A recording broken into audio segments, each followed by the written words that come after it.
Bueno, continuamos con las jornadas, el año de la paradoja, jornadas por la desmanicomialización, ética y derechos humanos, organizada por estudiantes de cuarto y quinto año de la Universidad Abierta Interamericana. Y bueno, yo me presento, soy Melo, voy a estar acá coordinando esta entrevista junto a mi compañero Ezequiel. Hola Ezequiel. Hola Melo, buenas tardes. ¿Cómo va? ¿Cómo va? Y bueno, vamos a estar entrevistando a Celina Pochettino. Ella es psicóloga y actualmente fue nombrada directora del Hospital Agudo Ávila, que, bueno, investigando un poco nos enteramos que en realidad el nombre oficial es el Centro Regional de Salud Mental, Doctor Agudo Ávila, de la ciudad de Rosario. Así que bueno, bienvenida Celina. Contanos esto un poco del nombre, ¿cómo es que culturalmente se sigue llamando hospital? ¿Es por una cuestión cultural de la estructura? Bueno, buenas tardes. Primero, muchísimas gracias Ezequiel y Melo y a todos los que están, todas y todos los que están organizando estas jornadas. Primero agradecer nuevamente la invitación de esta ocasión de poder estar compartiendo con compañeras y compañeros de la carrera un espacio para conversar y entiendo que también empujar las lógicas de la desmanicomialización aún pendientes en nuestro territorio. Así que primero agradecerles la invitación. Bueno, y para intentar contestar a tu pregunta, sí, se llama Centro Regional de Salud Mental Doctor Agudo Ávila, aunque seguimos nombrándolo en lo habitual y lo coloquial como hospital. Creo que, bueno, ya esa multiplicidad de los modos de nombrar da cuenta de un poco del campo en el que estamos, de un campo que tiene el campo de la salud mental y de las transformaciones pendientes. El nombre del centro regional se pudo sustituir y hace alusión a las transformaciones que planteó la ley provincial de salud mental. Saben que en la provincia de Santa Fe tenemos una ley que es del 91, la ley 10.772, que fue una de las primeras leyes provinciales y que ya orientaba la transformación de los modelos asistenciales en salud mental. Entonces, esta perspectiva de un hospital interdisciplinario, regional, empezaba a querer variar la lógica clásica, digamos, de los neuropsiquiátricos, de los hospitales con perspectiva más manicomial, como fueron pensados estos, como el Agudo Ávila, ¿no? Entonces, bueno, ya en el nombre tenemos como una orientación de hacia dónde deberíamos ir, aunque queda mucho por recorrer en ese sentido. No sé si Buenísimo, buenísimo, puedo Celina. seguir charlando en ese sentido, digo, y también me parecía interesante primero rescatar o subrayar el nombre que ustedes han elegido para las jornadas, porque realmente creo que fundamentalmente este es un año, no sé si de la paradoja, pero de las paradojas, después es muy interesante para conversar, y lo que a nosotros, digo a nosotras, en este punto nos desafía, porque somos un equipo de 3 directoras, o de un equipo directivo conformado por 3 mujeres, aunque por supuesto venimos hace 7 meses en la función generando un equipo ampliado, porque no entendemos de otra manera la posibilidad de transformar el modelo asistencial en salud mental, que como decíamos recién, tiene mucho para ser sustituido, ¿no? Del modelo actual y persistente. Eso, tenemos entendido que sos como ahí, te llevas muchos años en la militancia por la desmanicomialización, y hablando de esto de las paradojas y tal vez de ciertas contradicciones que uno puede vivencial en su lugar de trabajo, en las funciones que desempeña. Nos preguntábamos con Ezequiel qué contradicciones, qué paradoja vivenciás siendo militante, por un lado, por la desmanicomialización, pero a la vez siendo directora de un lugar que fue, y que aún falta esto que vos decís, mucho por laburar para transformarlo en otra cosa, que no sea un hospital psiquiátrico, sino un centro de salud mental, con todo lo que eso implica. Bueno, tal cual como ustedes lo sitúan, llena de contradicciones, pero no sin orientación, creo, porque bueno, sí que me reconozco como militante del campo de la salud mental y de la desmanicomialización en particular, y eso necesariamente comporta un compromiso con la práctica, con lo que uno ha venido defendiendo, pensando con otros, tratando de implementar respecto de los modos de atender, de los modos de pensar las prácticas en salud mental. Y bueno, ante la oportunidad, el ofrecimiento que me han hecho, si bien, bueno, no voy a negar un momento de muchas preguntas y dudas, pero bueno, tomar el compromiso tiene que ver con entender que hay cosas para hacer, que tenemos posibilidades de incidir en la transformación que pretendemos, que declamamos, que queremos. Realmente creo que lo que me sostiene en este lugar tiene que ver con la posibilidad de incidir. Veremos si algo de esto que creemos es posible, creo que sí, no sin contradicciones, pero bueno, claramente este es otro lugar, incluso además del psicóloga yo diría que mi orientación clínica es desde el psicoanálisis y también me comporta otras contradicciones con ejercer una función como es la dirección de un hospital. Pero bueno, ahí voy con las contradicciones a cuestas y tratando de que su tensión oriente, que no queda otra, ¿no? Me parece que es solo me toca en este momento esta paradoja, o estas paradojas o estas contradicciones. No creo que la vida pueda transcurrirse sin contradicciones en cualquiera de las funciones o caminares que a alguien le toque, ¿no? No creo que nadie esté exento de las contradicciones. Después, cómo cada uno se lleva con ellas es otra historia, ¿no? Pero bueno.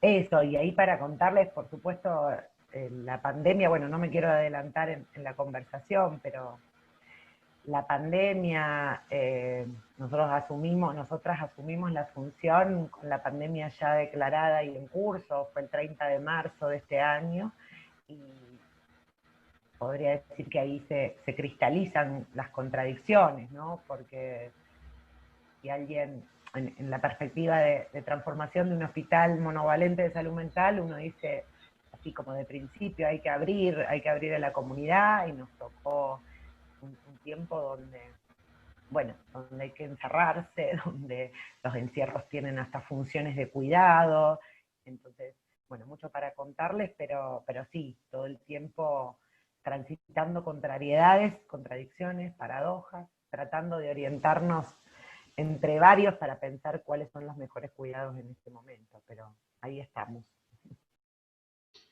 Ahí va. Celina, hablando esto del trabajo, de las contradicciones que contabas y de tu posición, tu militancia y tu posición ahora en tu rol de directora, ¿qué tipo de movimientos, cambios, corrimientos te gustaría que queden durante tu gestión y que queden instituidas? ¿Tenés cosas así planteadas? Bueno, sí, de principio podría decir varias cosas, pero nobleza obliga, tengo que hablar de que el proyecto institucional que estamos diseñando, porque está en construcción, para ser honesta y contarles algo de esto, es un proyecto que, si bien estamos en el 2020, el año que prevé la ley para el cierre de los hospitales monovalentes, había mucho por hacer, nos encontramos en una provincia que no tiene trazado hasta el 2020, o sea, hasta este momento aún, un plan provincial de salud mental que ordene la implementación de las políticas de sustitución de los monovalentes, y por lo tanto tampoco había un plan para este hospital, o en todo caso había algunos planes con los que no coincidimos, en el sentido de que no, digo, había planes, porque aunque no estén escritos, siempre hay planes, no es que no hay.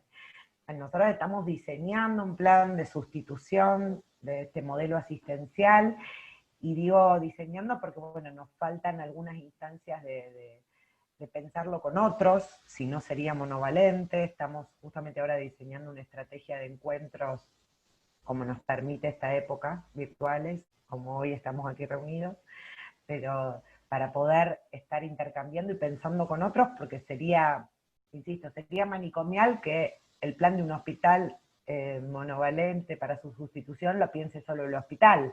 Hay que pensarlo con otros sectores, hay que pensarlo con la universidad, hay que pensarlo con otros sectores de la salud pública, con otras áreas del campo de las políticas sociales, ¿no? Con desarrollo social, con el Ministerio de Trabajo, con vivienda, cuestiones que hacen a la construcción de una salud mental comunitaria necesariamente. Entonces, bueno, el diseño del proyecto, de lo que nos gustaría instituir, yo podría decirte que es orientado a un modelo de atención que tenga mucho más anclaje en la comunidad, en el territorio, y que este hospital se logre transformar en otro espacio asistencial, no como está hoy.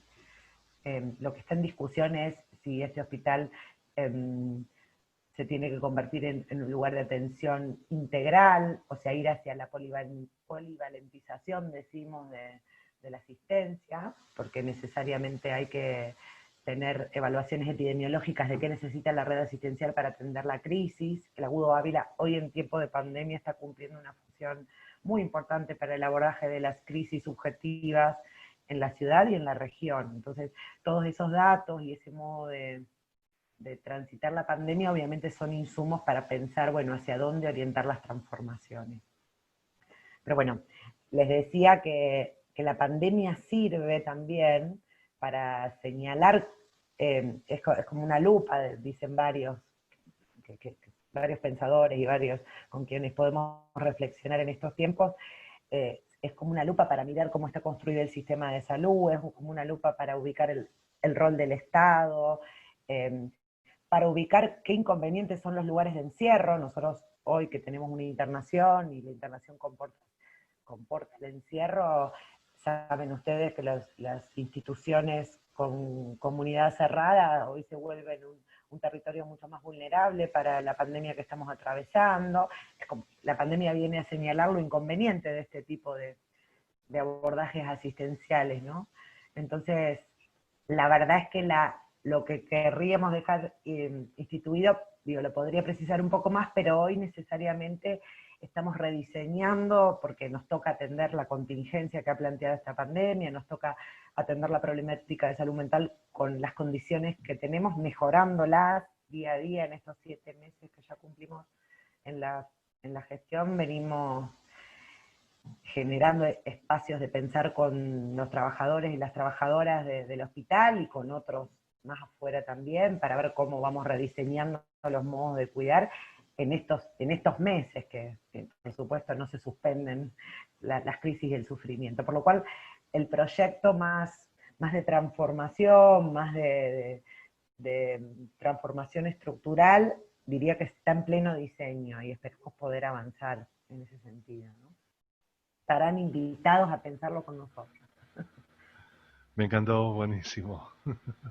Y ahí estaremos. De hecho, bueno, durante la formación por ahí, bueno, se nos presentan relatos, voces, y una de las cosas que identificábamos con Ezequiel cuando pensábamos en participar de esta entrevista, era algo que a veces escuchamos que tiene que ver justamente en este rediseño de transformación del hospital y de las funciones. ¿Qué va a pasar con esos puestos de trabajo? Por ejemplo, cuando no haya más monovalente, qué va a pasar con los enfermeros, no sé, con la gente que atiende las camas, no sé. Me imagino como una, reconfiguración también de todo eso. ¿Hay una preocupación de eso? ¿Cómo se está viendo eso? Bueno, hacen ustedes una pregunta clave, porque es una cuestión que siempre ha ofrecido alguna resistencia a la hora de pensar las transformaciones, no necesariamente ahora, sino en otros momentos de los últimos largos años, ¿no?, en que se viene tratando de empujar la transformación en salud mental. Pero es una pregunta clave porque hay muchas confusiones al respecto. La ley de salud mental, la ley nacional que tenemos en buena hora en nuestro territorio, es clara en ese punto. Habla de preservar las fuentes de trabajo y está, podríamos decir ahí, en ese artículo ofreciendo como un resguardo a los trabajadores, como para ubicar el resguardo normativo, ¿no?, y la garantía de los derechos. Y por otro lado, lo más sustancial que hay que decir es que de ninguna manera podríamos pensar que una transformación del modelo de atención manicomial hacia un modelo de atención de salud mental comunitaria podría implicar la pérdida de puestos de trabajo. Todo lo contrario, diría, hacen falta, para prescindir de estas instituciones totales, cerradas, con la lógica manicomial, hacen falta muchos más trabajadores y trabajadoras dispuestos a cuidar y acompañar en salud mental, porque los dispositivos que tenemos que inventar, las redes en el territorio, requieren mucho más acompañamiento que estructuras edilicias de encierro. Sin que podamos prescindir de alguna estructura que nos ofrezca también ofrecerle a alguien un tránsito por una internación cuidada, que justamente también requeriría más trabajadores para que no sea una internación que haga hincapié en la medicalización, en el encierro, por lo cual hay algo que hemos venido diciendo entre varios y en muchos espacios colectivos y militantes por la salud mental, es cerrar el manicomio no implica achicar el Estado, nunca, todo lo contrario, implica un Estado que amplíe su capacidad de cuidar, y eso es con trabajadoras y trabajadores, ¿no? La capacidad de cuidado es con trabajadores y trabajadores. Por supuesto, y el engaño no viene de cualquier lado, saben que el capitalismo acostumbra a engañarnos con sus mensajes de venta. Se ha usado el cierre del manicomio en la experiencia de Estados Unidos, en algunas experiencias, incluso aquí mismo en los 90 se hablaba de la transformación y se han achicado las estructuras del Estado. Entonces hay que estar atentos a esos engaños discursivos, ¿no? En nombre del manicomio hay que cerrarlos, y entonces cerramos el manicomio y el emprendimiento de Macri en el Borda de hacer un emprendimiento inmobiliario, que nada tiene que ver con trazar un plan de sustitución de otro modelo de atención. Me parece que esa pregunta, o ese temor, o esa resistencia está fundada en malentendidos, ¿no? En malentendidos bien usados por las corporaciones interesadas no en transformar, sino en mantener el statu quo. Hablando de esto, también otra de las preocupaciones que, de hecho, en estas últimas semanas, de forma mediática, ha aparecido como un cuestionamiento a la ley de salud mental, por esta cuestión que algo vos venías mencionando, el abordaje interdisciplinario y qué valor se le daba, digamos, a la palabra de una trabajadora social o de un acompañante terapéutico, digamos, si ellos tenían voz y voto para poder decidir sobre, no sé, hasta un diagnóstico, una línea de tratamiento, y se puso en discusión eso, y el rol también de la psiquiatría, como se sitúa ahí en esta, hablando de contradicciones y tensiones, en esta tensión también. Tal cual, bueno, sí, hubo todo y cada tanto lo hay, una visibilización mediática de las corporaciones discutiendo, yo diría, atentando contra la ley de salud mental, ¿no? Y lo interesante que hay para hablar de eso es que si hay tanta incomodidad y ruido es porque algo de del poder hegemónico se pone en cuestión, ¿no? Pero claro que también hay ahí muchas confusiones y malos entendidos, porque es una ley que pone en valor lo interdisciplinario, de ninguna manera descarta la psiquiatría, como es entendido por la corporación más dura de la psiquiatría. Digo, hay que decir que hay muchas compañeras y compañeros psiquiatras que tienen otras perspectivas. De hecho, ha habido una respuesta de los psiquiatras a ese posicionamiento cuestionador de la ley, y que además es muy preocupante porque vuelve, bueno, insiste con el paradigma peligrosista, ¿no? Que asocia el padecimiento en salud mental o las locuras a lo peligroso, y entonces reivindica los lugares de encierro. Ese es el paradigma contra el que estamos queriendo construir otra cosa. Hay que tenerlo ubicado y claro que, bueno, quienes estamos, puedo hablar hoy más puntualmente de la UDO Ávila, pero sí nos convence el protagonismo y las voces de todos los que habitan el campo de la salud mental. El ejemplo del hospital, que es un territorio como delimitado, me permite este ejemplo. O sea, para nosotros es de hecho, que haya una psicóloga directora y el equipo así directivo, como les contaba, está compuesto, además de por mí, por una médica generalista y por una abogada. Fíjense que eso es un buen punto simbólico para contestar cómo se puede pensar el abordaje en salud mental. Consideramos fundamental armar equipos ampliados, como les decíamos, y cuando decimos equipos ampliados, podría dar el ejemplo desde la primera semana que estamos en funciones, hemos armado un comité de crisis para pensar entre varios la situación de la pandemia y cómo vamos reformulando los cuidados en salud mental, y de ese comité de crisis que se reúne semanalmente participan no solo trabajadores sociales, psicólogos, psiquiatras, enfermeros, sino también los compañeros y compañeras de servicios generales, los compañeros de mantenimiento, otros actores, musicoterapeutas, que en nuestro hospital hay una. Están todos invitados a esos espacios de pensar entre varios, y así entendemos como posible la verdadera transformación, no solo entre lo interdisciplinar, sino realmente con otros sectores, con otras perspectivas. La transformación en salud mental necesariamente tiene que ser cultural, no la vamos a lograr solo desde las políticas sanitarias, ¿no? Es un cambio de paradigma, digamos, de paradigma de lo social, ¿no? Las representaciones sociales que tenemos de la locura, de las diferencias, es realmente mucho más amplio que pensar la transformación del hospital. No sé si contesté o me fui un poco por las ramas. No, interesantísima respuesta para analizar esto de los discursos hegemónicos, cómo nos van atravesando, las tensiones, los intereses, Tal cual. el mercado. Tal cual. Empezaste a tocar el tema sí, tremendo. Empezaste a tocar el tema, perdón, te cambio,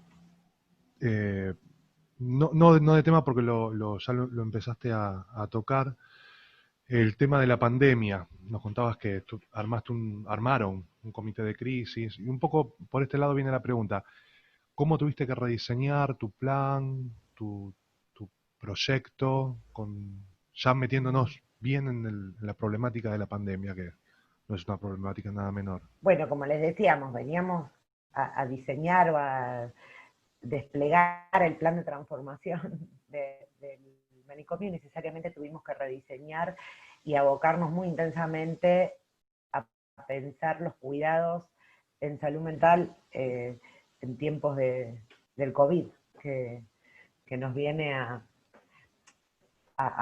requerir un montón de cuidados que, bueno, no estaban contemplados en la tarea inicial, que cuando dijimos que sí, porque en ese momento estaba como en China y vieron que a veces las cosas, nos olvidamos que estamos en un mundo globalizado y se veía como lejos cuando dijimos que sí a la función. Y bueno, realmente yo quiero decir algo igual, hablando de las paradojas, creo que la pandemia no deja de ser, si bien nos vino a obligar a ocuparnos de otras cosas y a rediseñar y armar cuidados y sectores separados en el hospital para que no todos compartamos con todos, y esto que obliga a la pandemia separarnos, de distanciarnos, de alguna manera. También la pandemia, por lo menos así la queremos entender, es una oportunidad, porque es una oportunidad para discutir lo institucional. Nosotras digo, como equipo que se está tratando de orientar en empujar estas transformaciones, estamos obligadas por la pandemia a modificar el modelo asistencial, los modos de cuidar, los modos en que nos organizamos en el hospital, los modos en que nos organizamos en la red. Yo realmente creo que no es lo que uno hubiera elegido, pero la tenemos que usar como una ocasión para transformar, porque nos obliga a transformar el modo en que nos veníamos manejando. Y en ese punto puede ser un empuje, si logramos estar a la altura entre varios, de orientar y de empujar quizá con cierta celeridad algunos modos de funcionar. Y en eso contarles que sí, realmente la pandemia nos ha ayudado a instalar muy rápidamente y obligadamente la pregunta por los cuidados en salud mental, no solo en los cuidados COVID, sino cómo cuidamos COVID mediante en salud mental, en un hospital que hace lugar a las crisis subjetivas, que a la vez todavía tiene una población de pacientes o de usuarios y usuarias de larga institucionalización, aunque es menor el porcentaje, los hay. Entonces, la pandemia nos obliga a modificar o a repensar, y creo que también globalmente es una ocasión para repensar nuestro sistema. La pandemia puso un parate al sistema, ojalá estemos a la altura de orientarnos hacia hacerles algunas grietas a este sistema, a ver si lo hacemos funcionar en otros sentidos, ¿no? Pero bueno, no sé, les podría contar algunas cosas más precisas de lo que tuvimos que hacer. No sé, tuvimos que armar una estructura supletoria, porque nos encontramos con una guardia que ediliciamente es absolutamente pequeña, donde son muy inconvenientes las condiciones de trabajo y las condiciones de asistencia para atender a otros, para que haya espacios separados y cuidados. Entonces hubo que armar un módulo que nos permita hacer la evaluación más afuera, el triage, como obligadamente todos tenemos que hacer antes de ingresar a una institución. Hemos logrado, gracias a la pandemia, multiplicar los equipos, sumando compañeras y compañeros de enfermería, sumando compañeros y compañeras psicólogos, trabajadores sociales, mucamos, porque la limpieza se convierte en algo fundamental en este momento. Hemos,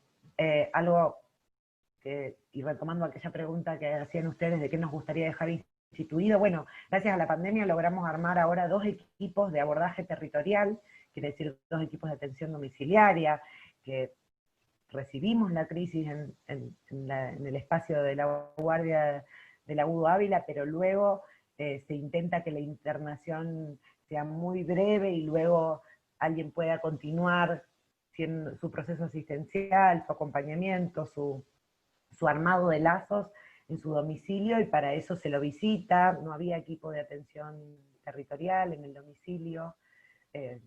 Si bien el Agudo Ávila fue pionero en armar un equipo de atención domiciliaria, ese equipo, bueno, no venía logrando funcionar en ese sentido, así que hemos puesto en función esos equipos y creemos que esa es toda una perspectiva de transformación. Ojalá sean muchos más los equipos que puedan atender a las personas en su domicilio rápidamente luego de acontecer alguna crisis que haga que vieron que una crisis se trata de que algo del cotidiano no puede seguir funcionando. Bueno, estamos convencidos que acompañar en el cotidiano, en el territorio, genera condiciones para la no institucionalización, ¿no?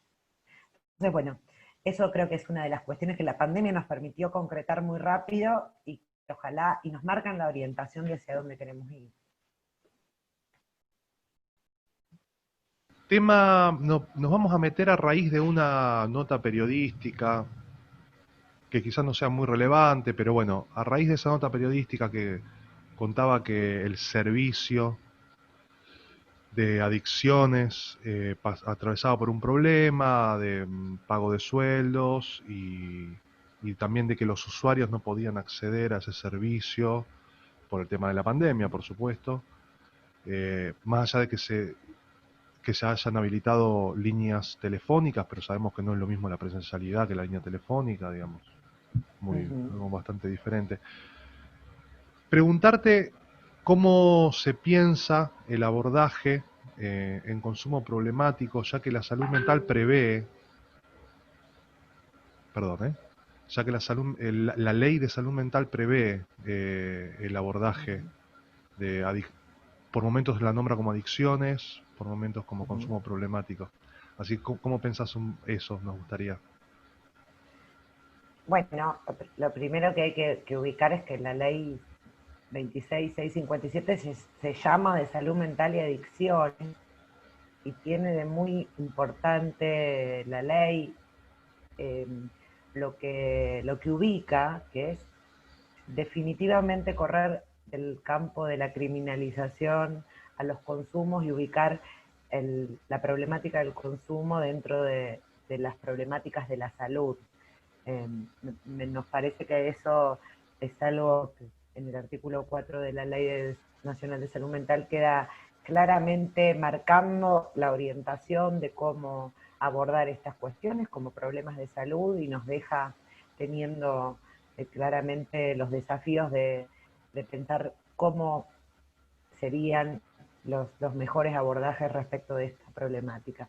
Puntualmente sí hay unos trascendidos mediáticos, dejar claro que la U Ávila, en este proceso de transformación en el que estamos desde hace 7 meses, tiene una definición muy clara respecto de abordar, entre otras, las problemáticas del consumo, que consideramos que todas las trabajadoras y trabajadores que nos formamos o ofrecemos nuestros servicios y nuestras prácticas en salud mental, tenemos que formarnos respecto del abordaje de los consumos, que en todo caso es un modo más, el consumo en el que se presenta un modo del padecimiento subjetivo, ¿no? Entonces, sí decir que no estamos de acuerdo con la lógica de la compartimentalización en servicios, sino proponemos, acordando con la ley, abordajes integrales, interdisciplinarios, pensados entre varios y comunitarios.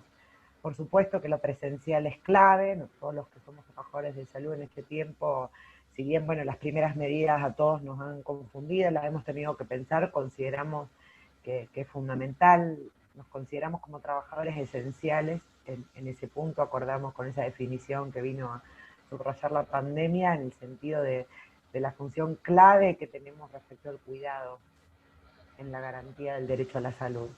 Por lo cual, sí puedo decir que U Ávila no ha dejado de asistir a nadie, todo lo contrario, digo, se han multiplicado la oferta asistencial, estamos replanificando, contándoles un poquito más del diseño inicial, estamos tomando varias medidas que ya están implementándose, de reformular el área ambulatoria. Históricamente había un consultorio externo que tenía una lógica de muchos psiquiatras, también funciona en el Abu Ávila un centro de salud que se inauguró el año pasado, y estamos en un proceso de pensar una oferta asistencial ambulatoria que consideramos que es clave y tiene que ser uno de los pilares de la transformación del modelo asistencial, ¿no?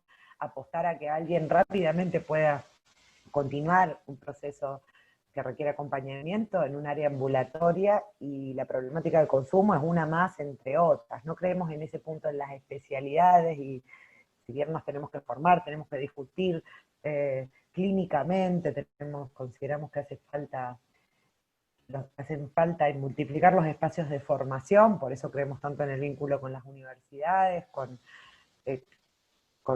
otras instancias que hagan a la formación, entendida también en sentido ampliado, consideramos que es una problemática más entre otras. Igual, y creo que lo compartíamos con ustedes en charlas previas, la problemática del consumo es una problemática de esta época. El capitalismo nos señala a todos como consumidores y nos tiene como objeto de sus ofertas permanentemente, entonces tenemos que ubicarnos ahí como objetos de este mercado todo el tiempo tentados al consumo, sin desconocer la particularidad del sufrimiento, ¿no? de lo que pueda sucederle a alguien con padecimientos subjetivos graves vinculados al consumo. Pero creemos que el modo es clínico, interdisciplinario, intersectorial, y que nos toca a todas y a todos, los que estamos en este campo, ¿no? Tal cual. De- Hace un ratito mencionaste la importancia de la participación de los movimientos sociales para que se produzcan estas transformaciones en el campo de la salud mental. Y queríamos preguntarte, también a raíz de enterarnos de que el equipo directivo está conformado por 3 mujeres, eh, ¿cómo, cómo te posicionás o cómo se posicionan en equipo para pensar, digamos, la salud mental desde, con una perspectiva de género, ¿no? Que transversalice también los problemas de la salud mental eh, referido a estas diferencias que se producen por el género y que también la pandemia es algo que fue ahí a poner la lupa, ¿no? En esas diferencias también sociales. Tal cual. ¿Cómo ven este tema ustedes? Bueno, como uno de los grandes desafíos que nos toca ahora desde este lugar, pero que nos sentimos, que me siento en condiciones de hablar también por mis compañeras, en este caso del equipo que ustedes sitúan, pero es realmente uno de los desafíos, porque hay que subrayar que el movimiento de mujeres viene logrando visibilizar, viene logrando tomar protagonismo, la perspectiva de género en general, ¿no es cierto? Hacer lugar a las diversidades, a las diferencias, es una de las cuestiones que creemos que el campo de la salud mental tiene que articular y coincidir y hacer sinergia, porque se trata también los padecimientos y la vulneración de derechos que históricamente ha sufrido la población psiquiatrizada, la población eh, encerrada en este tipo de instituciones de encierro, eh, comparten esta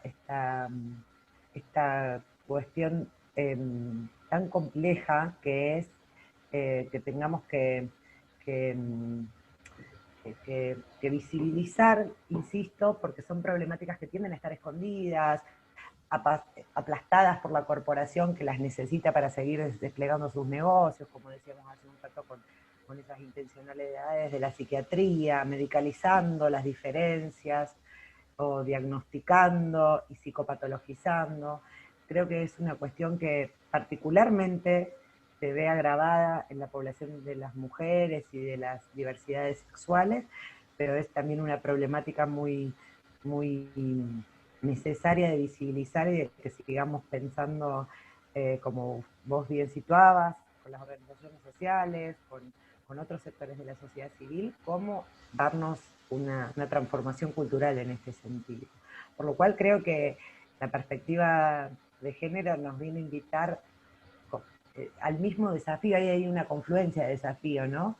Que es al derecho a lo particular, digamos, que es lo que podemos decir que en esa lógica manicomial que discutimos, que queremos obstaculizar, queda aplastado el derecho a lo particular y funciona el para todos lo mismo, el para todos la misma atención, la misma medicación, el mismo diagnóstico, el no reconocimiento de las diferencias, y nos parece que, bueno, en ese sentido realmente si logramos eh, empujar estas lógicas de atención a lo particular, a la diferencia, a un nuevo modo de estar en común, realmente vamos a lograr transformar.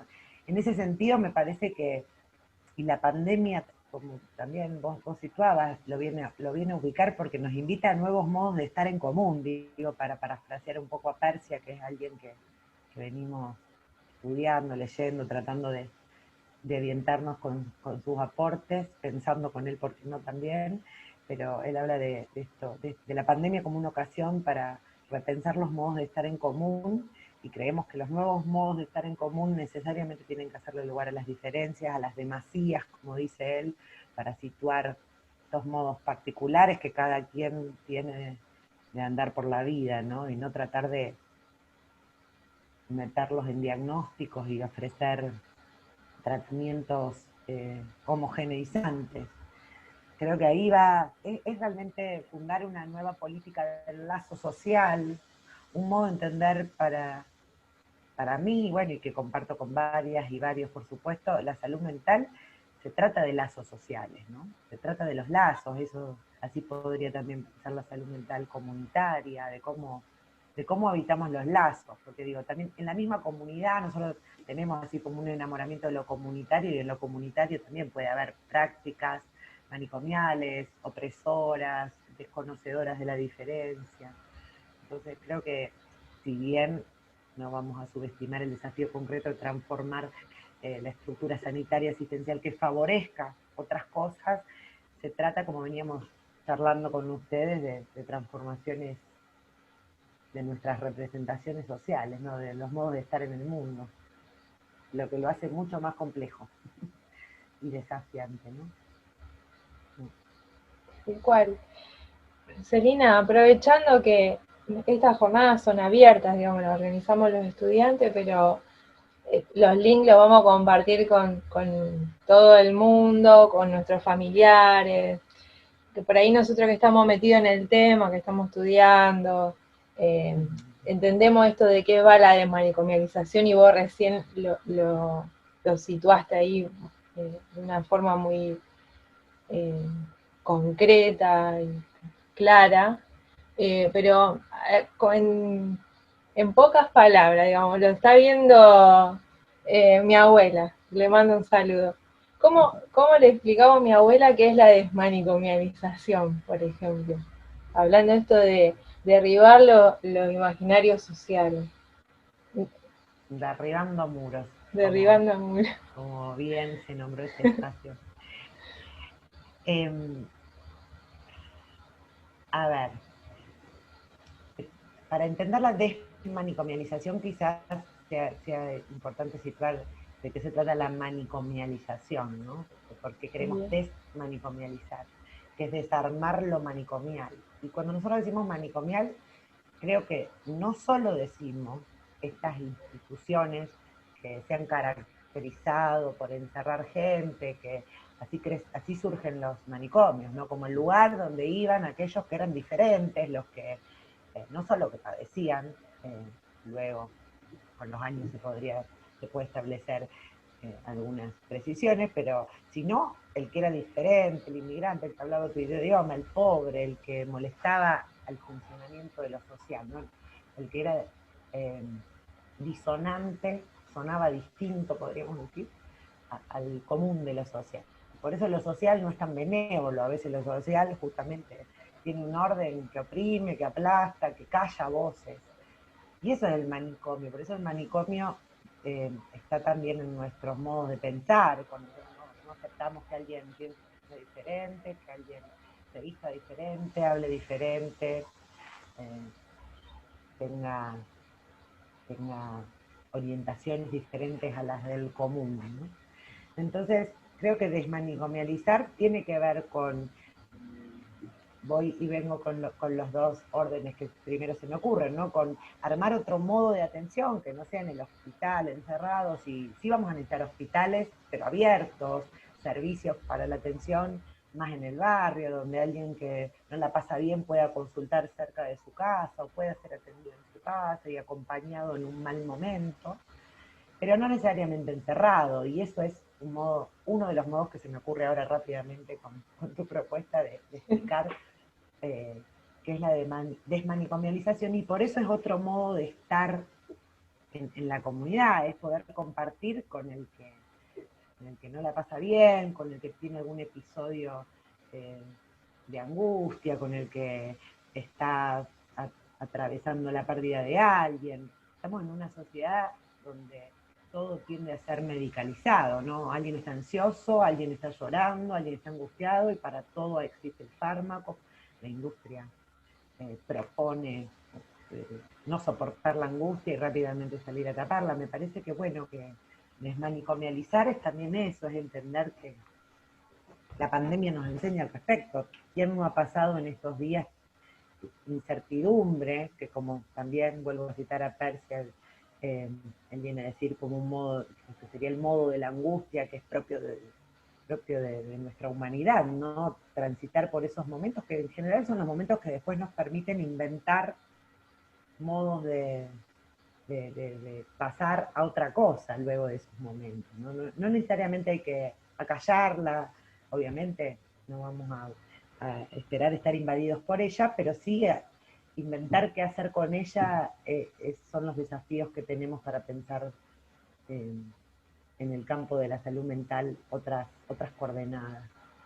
No sé si tu Sí, abuela, no sé cómo se llama, nos va a entender, pero Azucena, sería para conversar, ¿no? Porque, a ver, tal cual. algo que quiero decir, ya que me haces esta pregunta, y es donde los intereses manicomializadores hacen mucho hincapié en el loco peligroso, ¿no? Que si alguien está loco es peligroso y no sabemos qué hacer. Y esa es la idea que tenemos que desarmar, ¿no? La de la peligrosidad, porque en todo caso, bueno, todos podemos ser en algún momento peligrosos, eh, peligrosos son los encierros, ¿no? Peligrosos es no acompañarnos, peligrosos es que alguien transite en soledad y no pueda ser escuchado en lo que le pasa. Peligroso es tratar de que a todos nos pase lo mismo. Y esos son, bueno, los modos que trataremos de seguir obstaculizando e inventando otros. Buenísimo. Buenísimo. Celina, llegamos al fin de esta charla, entrevista. Te agradecemos infinitamente la buena onda, las precisiones que tuviste en tus comentarios, en tus puntos de vista. La verdad, estamos muy, muy agradecidos. Bueno, agradecerles a ustedes, espero que, sí, agradecerles a ustedes la conversación, porque me parece que son ámbitos fundamentales. Digo, creo que esto que estamos haciendo aquí, compartiendo miradas, perspectivas, que trabajo que se dan ustedes de poder compartir con otros, es desmanicomializar, es armar otro sentido. Hay que poner en valor lo que vamos haciendo, porque no es todo lo que está pendiente, también es lo que vamos haciendo, y creo que es necesario situarlo para poder estar celebrando que hoy estemos desmanicomializando gracias a estas jornadas y gracias a estas paradojas que ustedes se han permitido subrayar con la organización de este encuentro. Así que gracias a ustedes.